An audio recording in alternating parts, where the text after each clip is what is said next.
Good evening students. सो बेटा class में हमने वीबीटी कंप्लीट कर ली थी।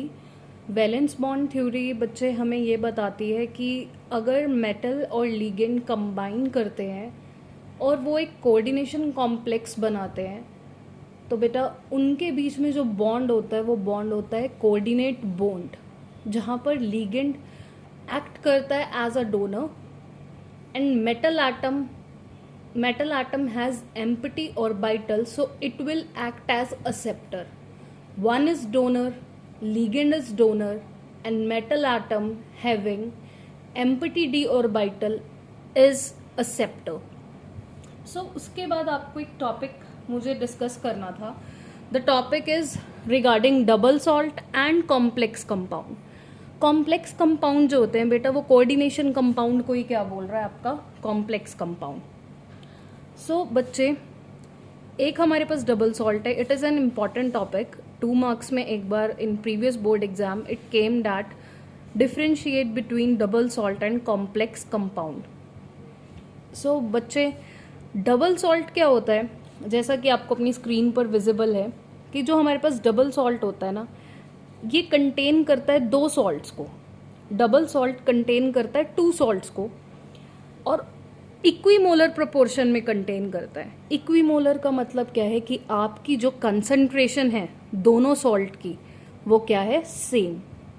Equimolar means these salts are having equal concentration.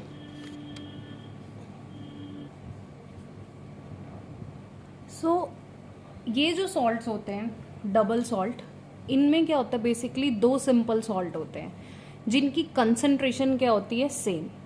Suppose करो एक एग्जाम्पल आपके पास मेंशन है कैनलाइट. It is called कैनालाइट.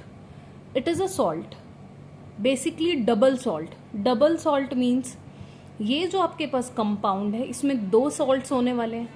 एक सॉल्ट आपके पास क्या है बेटा, KCl. एक सॉल्ट आपके पास KCl है और एक सॉल्ट है आपके पास MgCl2.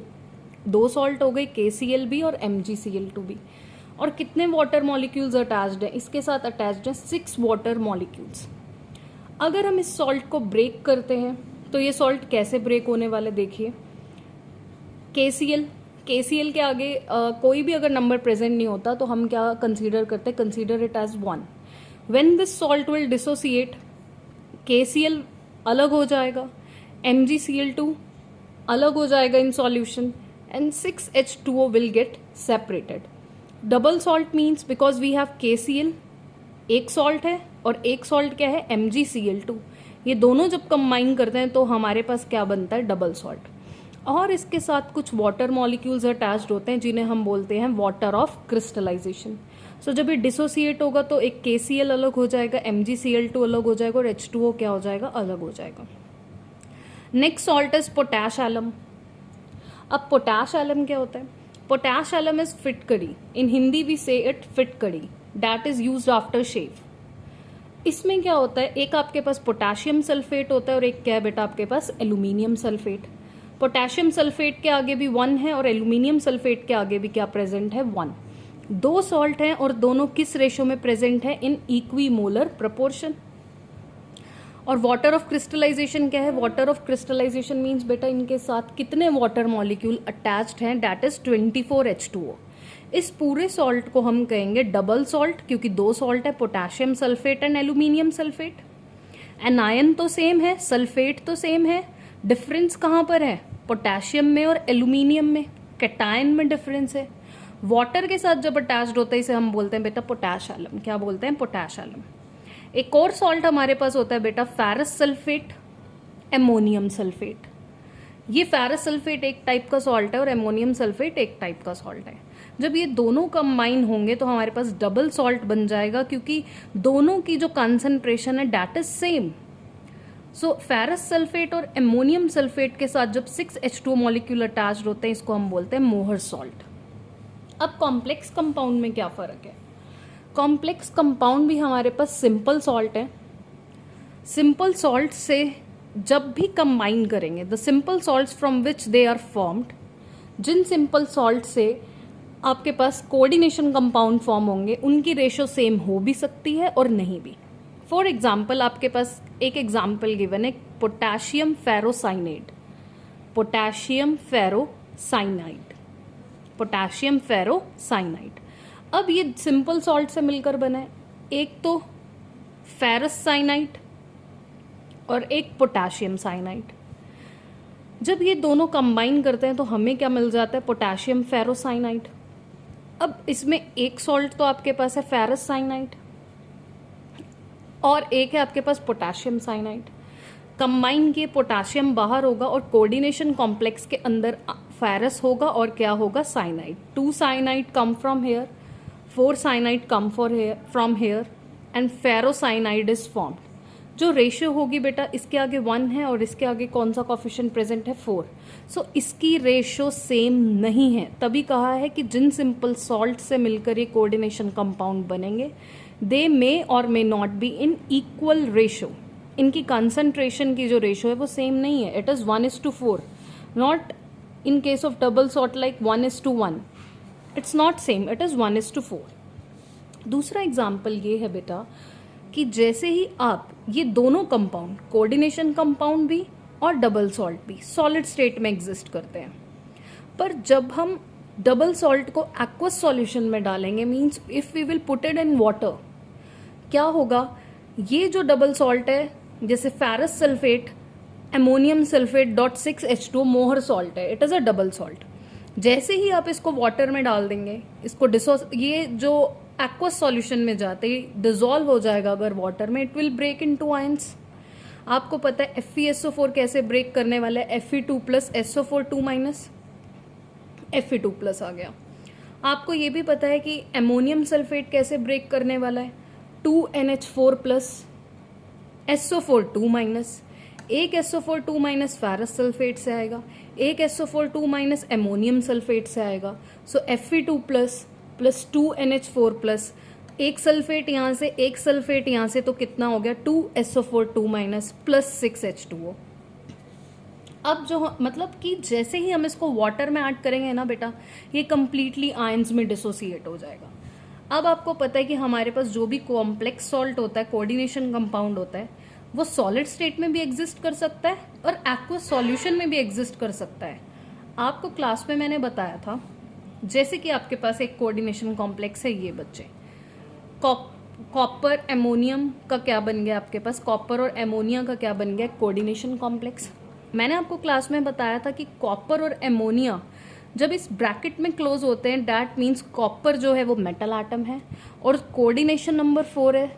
सो इसमें 4 लिगेंड्स अटैच्ड है, या तो ज्योमेट्री इसकी स्क्वायर प्लेनर होगी या क्या होगी, टेट्राहेड्रल।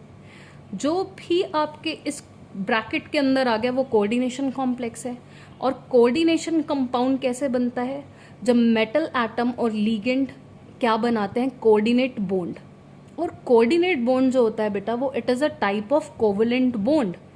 सो कॉपर और एमोनिया आपके पास कंबाइन करके कोऑर्डिनेशन कॉम्प्लेक्स बना देंगे। बेटा ये जो कोऑर्डिनेशन कॉम्प्लेक्स होता है, ये कभी भी डिसोसिएट नहीं होता आयंस में। और जो मैंने आपको बताया था कि कॉम्प्लेक्स के बाहर जो आयन होता है, दैट इज आयनाइजेबल बेटा, इट विल आयनाइज। सो कैसे ये ब्रेक होगा in aqueous solution, copper NH4 2+, आपको पता है सल्फेट के ऊपर 2- होगा, तो इसके ऊपर कितना चार्ज आएगा, कोऑर्डिनेशन कॉम्प्लेक्स के ऊपर 2+, क्योंकि ये पूरे कंपाउंड, कोऑर्डिनेशन कंपाउंड भी क्या होते हैं, neutral. So sulphate will get dissociate into water, but ये कॉम्प्लेक्स ब्रेक नहीं होगा। तो यहाँ पर जब भी हम इस सॉल्ट को टेस्ट करेंगे तो वो वाटर में, एक्वस सॉल्यूशन में सिर्फ सल्फेट आयन का टेस्ट देगा। इसको बेरियम से रिएक्ट करवा दो, बेरियम सल्फेट बन जाएगा, जो कंफर्म कर देगा कि आपका सल्फेट प्रेजेंट है इन एक्वस सॉल्यूशन। तभी बेरियम सल्फेट के आपके पास क्या फॉर्म होंगे, व्हाइट PPT। पर आपको ये कंपाउंड ना कॉपर का टेस्ट देने वाला है ना एमोनिया का टेस्ट देने वाला है, क्योंकि ये तो वाटर में आयंस में डिसोसिएट नहीं होगा। नेक्स्ट पॉइंट बेटा ये है कि जो आपके डबल सॉल्ट होते हैं, ये आयनिक कंपाउंड होते हैं, इनमें कोई भी कोऑर्डिनेट बॉन्ड नहीं होता, सिंपल एक फोर्स ऑफ अट्रैक्शन है बिटवीन कैटायन एंड एनायन। आपका जो कोऑर्डिनेशन कॉम्प्लेक्स है वो आयनिक भी हो सकता है और नहीं भी हो सकता।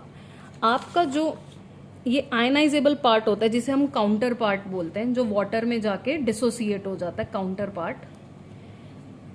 क्योंकि इसके डिसोसिएट होने से, इसके अलग होने से हमारे कॉम्प्लेक्स के ऊपर 2+ चार्ज आया और सल्फेट के ऊपर कैसा चार्ज आया बेटा, 2-। तो काउंटर आयन की होने की वजह से आयनिक हो सकता है, बट कॉम्प्लेक्स जो ब्रैकेट के अंदर क्लोज एंटिटी है, जैसे कॉपर NH3 4 2+। बेटा ये कॉपर मेटल एटम है और जो आपके पास एमोनिया है ये क्या है, लिगेंड। इनके बीच में जो बॉन्ड है कोऑर्डिनेट बॉन्ड है, और आपको पता है coordinate bond it is a type of covalent bond बेटा।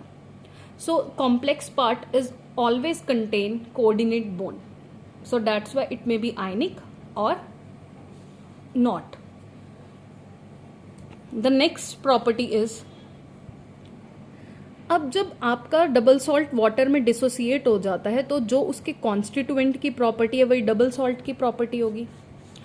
और कोऑर्डिनेशन कंपाउंड में आपका जो कंपाउंड है उसकी प्रॉपर्टी अलग होगी उसके कॉन्स्टिट्यूएंट्स। कॉन्स्टिट्यूएंट्स मीन्स बेटा जिससे आपका कोऑर्डिनेशन कॉम्प्लेक्स मिलकर बना है, जिन आयन से मिलकर आपका कोऑर्डिनेशन कॉम्प्लेक्स बना है उसकी प्रॉपर्टी अलग होगी और कंपाउंड की प्रॉपर्टी अलग होगी। फॉर एग्जाम्पल बच्चे, मोहर सॉल्ट का हमने एक एग्जाम्पल लिया था, ये आयरन फेरस आयन भी देगा, एमोनियम आयन भी देगा और सल्फेट आयन भी देगा। अगर हम कोई भी सॉल्यूशन, कोई भी कंपाउंड इसमें डालते हैं तो एमोनियम का टेस्ट हमें मिल जाएगा, क्लोराइड डाल देंगे तो एमोनियम क्लोराइड मिल जाएगा, सल्फेट के साथ बेरियम डाल दीजिए बेरियम सल्फेट मिल जाएगा, सेम आयरन के केस पे भी मिल जाएगा। तो अगर जिन कॉन्स्टिट्यूएंट से मिलकर ये डबल सॉल्ट बना है, डबल सॉल्ट की प्रॉपर्टी सेम रहने वाली है। डबल सॉल्ट का अगर आप टेस्ट करोगे तो वो आयरन की प्रेजेंस भी शो कर देगा, सल्फेट की भी शो कर देगा और एमोनिया की भी शो कर देगा बेटा। पर जो आपका कोऑर्डिनेशन कंपाउंड है उसमें जो ये कॉम्प्लेक्स पार्ट है वो कभी भी पानी में डिसोसिएट नहीं होगा, सिर्फ काउंटर आयन उससे अलग होगा।